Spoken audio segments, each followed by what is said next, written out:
Método hipotético dedutivo. O que vem a ser um método? Um método, como sempre digo, método é o caminho, não é? Metodologia científica, o caminho para o conhecimento. Então, o método científico é o caminho para o saber, o caminho para o conhecer. E o método hipotético dedutivo é uma hipótese, não é uma tese, é uma hipótese, né?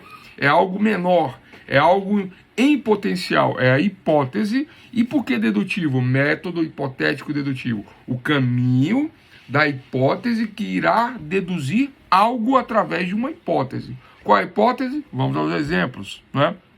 E eu já dei esse exemplo, acho até que nessa turma, mas vamos repetir o exemplo, né? O rapaz, né? Como diz a mídia, né? A mídia tradicional, né? Que está acabando por conta das narrativas e por conta desse tipo de narrativa, né? Fala do jovem, né? Então o jovem, né? Eles não falam o criminoso, o bandido, o marginal, não. O jovem estava no local escuro, ermo, distante, afastado, debaixo de uma árvore, parado com a mão no bolso. Parece uma música, né? Parece uma música antiga, né? Uma música antiga. Então, a pessoa em atitude suspeita, infundada suspeita, né? Está ali parado no local ermo, né? E, de repente, a guarnição da polícia militar verifica à distância esta pessoa em atitude suspeita, né? De acordo com o artigo 244 do Código Penal, do Código de Processo Penal, CPP, acabei de colocar no chat, 244 CPP, fundada suspeita. Observem só, a viatura observa esta pessoa em fundada suspeita.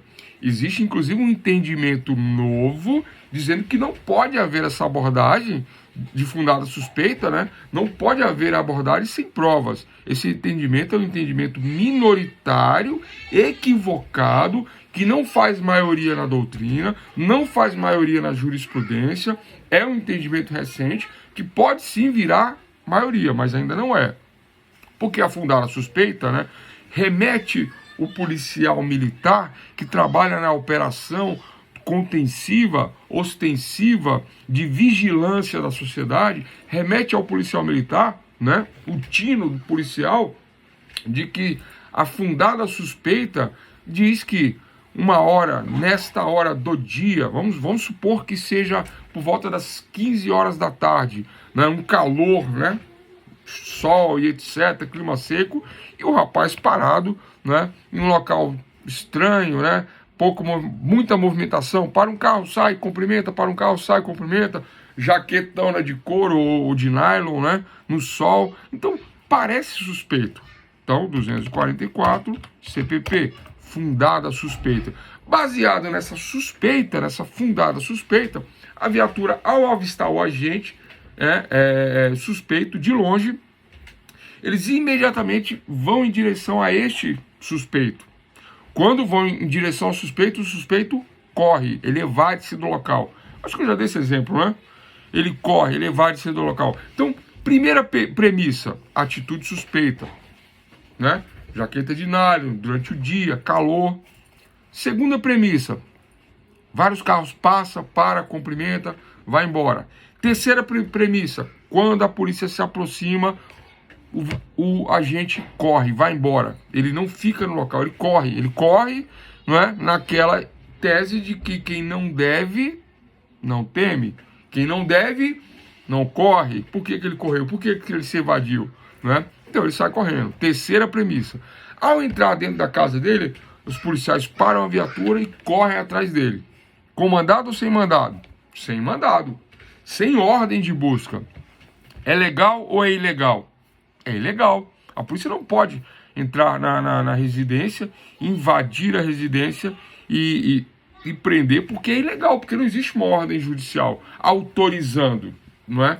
E aí, se a polícia correr o risco de entrar e nada localizar de flagrante delito, poderá responder um processo criminal de invasão de domicílio, de abuso de autoridade. Correto? Correto, né? É o que nós vemos aí na mídia. Mas a polícia, confiando no método hipotético dedutivo, o caminho da hipótese hipoteticamente deduz-se que algo não está certo. Algo de errado não está certo, como diz aí o jargão. E a polícia confia e continua a perseguição, continua a diligência em fundada suspeita, baseada na lei, mas sem provas. 244 do CPP, mas sem provas por enquanto. E adentra a residência. Ao prender o suspeito, né, faz a revista, faz a geral e acha um entorpecente.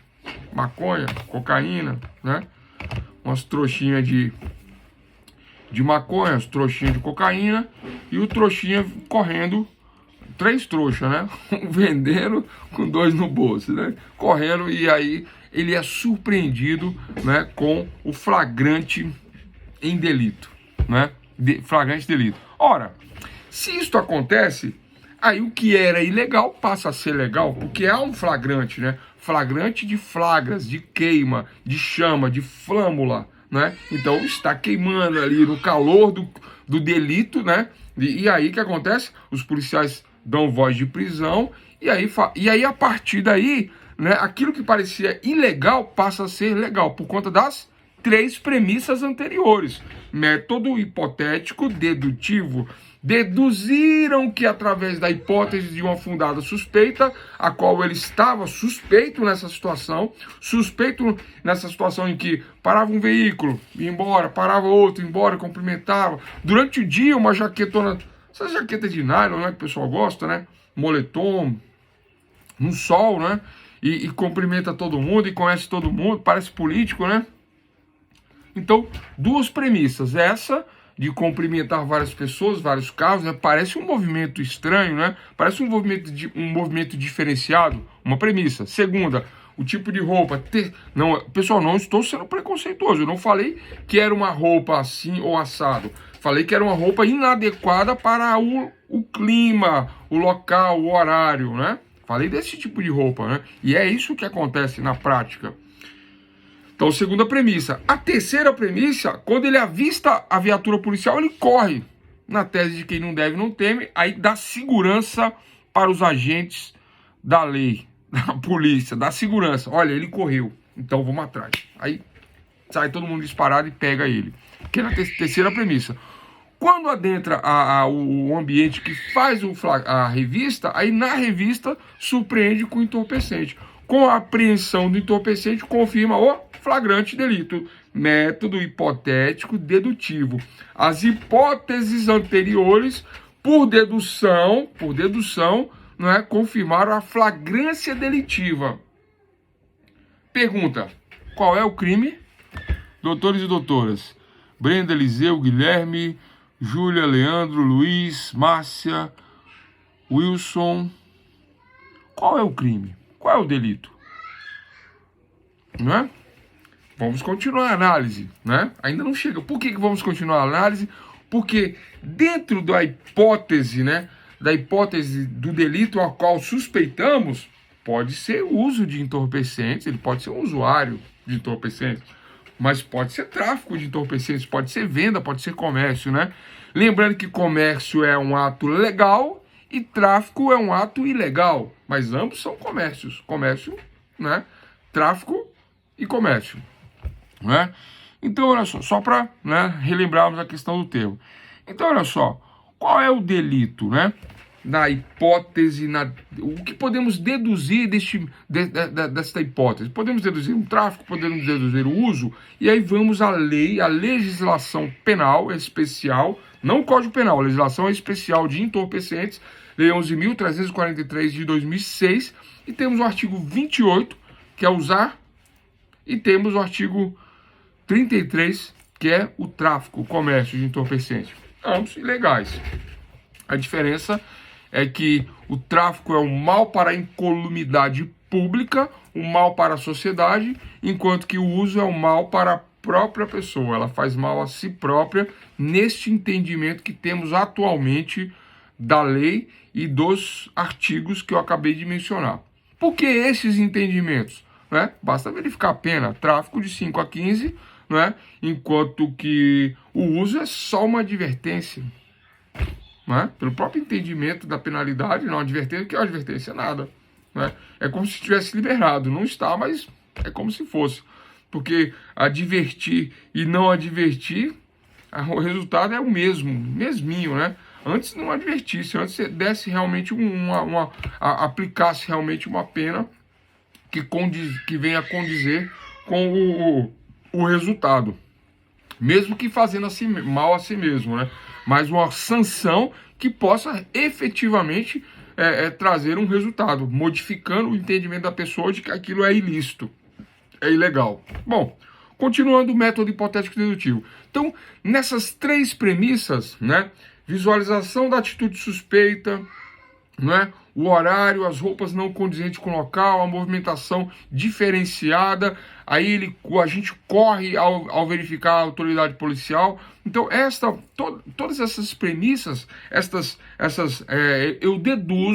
eu vou deduzir, né? Eu vou deduzir pelo estado de flagrância, pelo estado delituoso, da prática de algum delito, provavelmente, né? O delito de tráfico de entorpecentes na experiência da autoridade policial. E assim foi feito, e assim foi flagrado, e assim foi efetivado o flagrante.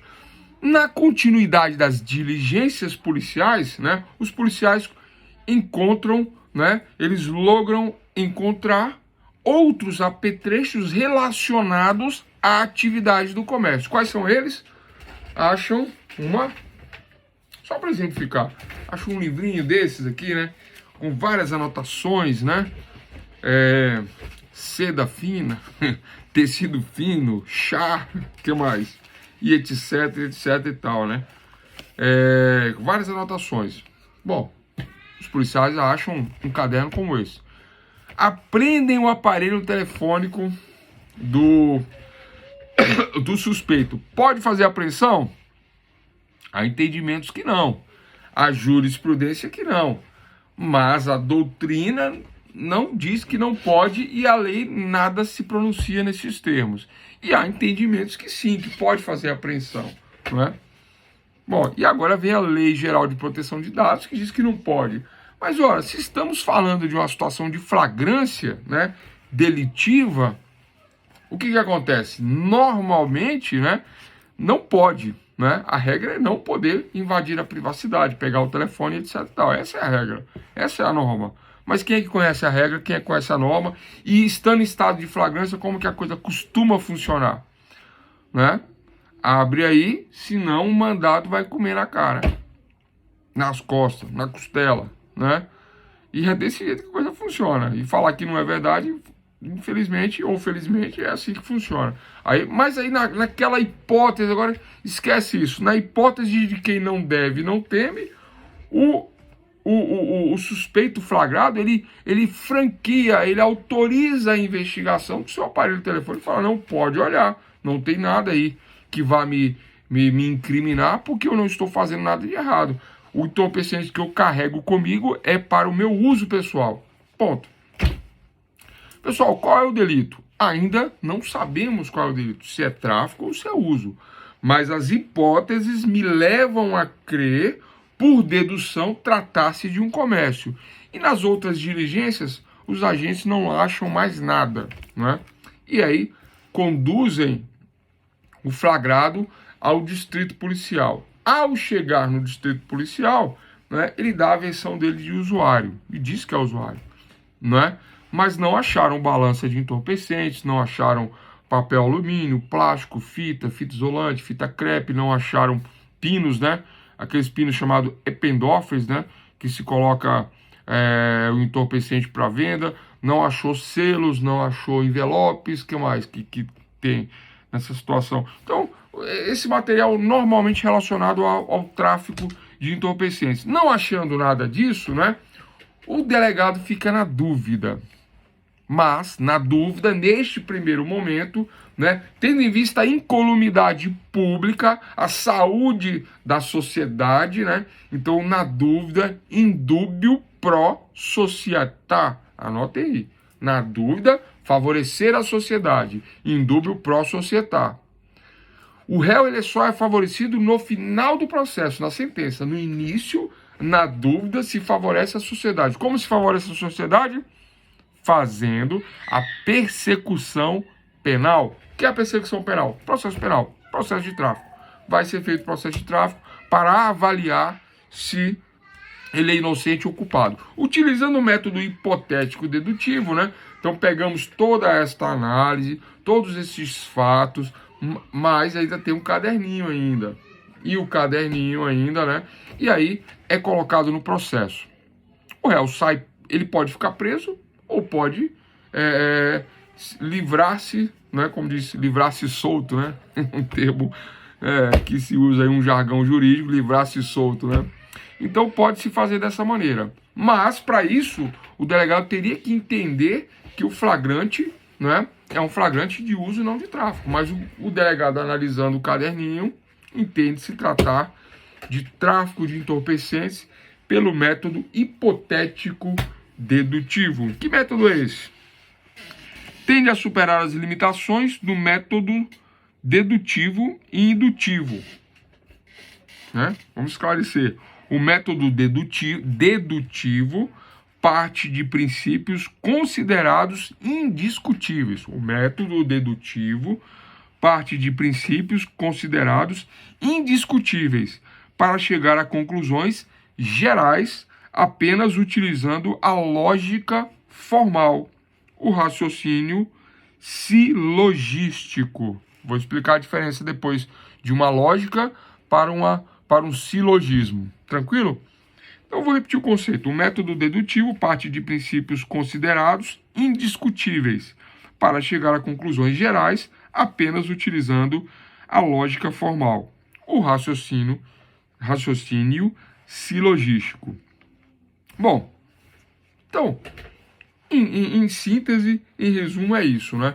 Falei do exemplo, falei do conceito e através dessa lógica formal de fatos somados, né? Aí eu tive 3 hipóteses que me levam a crer, que me levam a deduzir por algo. E este algo, neste caso, neste fato, o tráfico ou o uso de entorpecentes, ambos previstos na legislação penal especial, portanto, ambos fatos delituosos, ambos considerados crime. Então, portanto, a polícia, utilizando o método hipotético dedutivo, está correta na sua atuação, na sua fundada suspeita, a partir do artigo 244 do Código de Processo Penal, e não se discute isso. Aí vem a jurisprudência, que na verdade não é jurisprudência, vem um entendimento novo, dizendo, olha, mas se não tem provas, não pode fazer o flagrante. Ora, pessoal, como assim provas do flagrante? Se há flagrante, há provas. Se há flagrante, há um delito. Pode não ser tráfico, mas pode ser uso. Mas o uso é delito. E tráfico também é delito. Então, e outra coisa, como é que eu vou flagranciar o agente infundada suspeita baseado numa prova? Ora, se ele está infundada suspeita, não é fundada suspeita. Se eu tenho a prova, eu não preciso sequer da fundada suspeita. Prova é prova. Eu tenho já a prova de que ele está cometendo crime, eu vou a bordo por conta de ele estar em flagrante delito, cometendo o delito. Pronto, acabou. Esse é o entendimento, e não como se vem discutindo, né, que deve haver uma... A gente tem visto aí a anulação aí de flagrante de entorpecente com quilos de entorpecentes por conta de que houve uma invasão ilegal do domicílio. Vocês já viram isso? Né? É comum isso em rede social. As falácias da rede social. Né? A gente vai falar de falácias também no curso, né? Porque a pesquisa jurídica tem a ver com este tipo de esclarecimento, né? As falácias, as narrativas, né? Os falsos métodos, né? Essas questões, o silogismo, essas questões que nos levam a um engano. Tá? Então, dentro da lógica formal, da lógica do raciocínio formal, né, não significa também exatamente que a pessoa esteja cometendo delito, mas tudo indica que, né, através das hipóteses, né, possa ser tráfico ou possa ser uso. E aí só vamos ter a certeza com a instrução criminal, com a persecução penal, com o processo penal diante da ampla defesa e do contraditório penal. Aí vai para o fórum, aí o juiz, como presidente do processo penal, vai conduzir a persecução penal. O Ministério Público, como senhor da ação penal, vem e faz a denúncia, o juiz recebe e toca o processo e a defesa do réu movimenta o contraditório e assim, né, vamos discutir o método hipotético dedutivo para sabermos, agora com certeza, se foi tráfico ou se foi uso. E agora, ao final do processo, na sentença, no início, na dúvida, se favorece a sociedade. Acusa como tráfico e vamos ver o que é. Agora, na sentença, estamos na dúvida. Indúbio pro réu. Na dúvida, deve-se favorecer o réu com a sentença. Porque eu não posso jamais sentenciar um inocente supostamente culpado. Isso não existe. Supostamente culpado. Não é? É melhor absolver um supostamente culpado do que condenar um supostamente inocente. Essa é a regra do indúbio pro réu. Na dúvida, o favor rei. Na dúvida, que se favoreça o réu. E assim se dá o método hipotético dedutivo. Na pesquisa jurídica, nossa matéria é pesquisa jurídica, né? Vamos agora ao conceito que eu fiquei de repetir. A pesquisa é a ação, a pesquisa é a atitude. Então, a pesquisa jurídica, a ação jurídica, a ação da justiça, pesquisar os fatos e trazer os fatos à realidade, né, e utilizando o método hipotético dedutivo, é utilizar o caminho das hipóteses para deduzir algo. Método hipotético dedutivo na pesquisa jurídica, sendo que a pesquisa, né, é a ação, né? Pesquisa jurídica, pesquisa científica, ciência, conhecimento, pesquisa, ação, atitude. Então, a ação para se obter o conhecimento é a pesquisa científica, né? A ação para se obter o conhecimento, a pesquisa científica. E a pesquisa científica é mais ampla que a metodologia, por quê? A metodologia trata da técnica dos métodos, os vários métodos científicos, mas a pesquisa é mais abrangente, porque a pesquisa, ela utiliza-se de vários métodos na ação de pesquisar. Ela utiliza o método hipotético dedutivo, por exemplo, para chegar à conclusão, para chegar à dedução se é crime de tráfico ou se é crime de uso. Nessa hipótese que nós acabamos de nos referir, do método hipotético dedutivo. Existem diversos outros métodos, mas por enquanto o nosso foco é o método hipotético dedutivo, considerado um método por excelência de ciências naturais. Por que por excelência? O topo das ciências naturais. Por conta dessas premissas, desse encaixe de raciocínio lógico, né? Eu vejo uma situação e vejo outra, agora eu vejo outra. Opa, esta que juntei com esta, mais esta. Então a soma de premissas menores me levará a uma premissa maior. Assim diz os livros de Júlio Fabrini Mirabete. Ele fala isso, que a soma das premissas menores nos levará a uma premissa maior. É um método hipotético dedutivo, né? É este método. A soma das hipóteses, né, que me leva a crer, me leva a deduzir algo. Método hipotético dedutivo. Método, caminho, hipóteses de dedução. Então, a soma dessas hipóteses me levam a crer em algo. Eu tenho uma tese? Ainda não, não é? Aí vem o segundo passo, que é a instrução com provas. Aí sim, com provas e provando, e somente com provas, eu terei a tese final.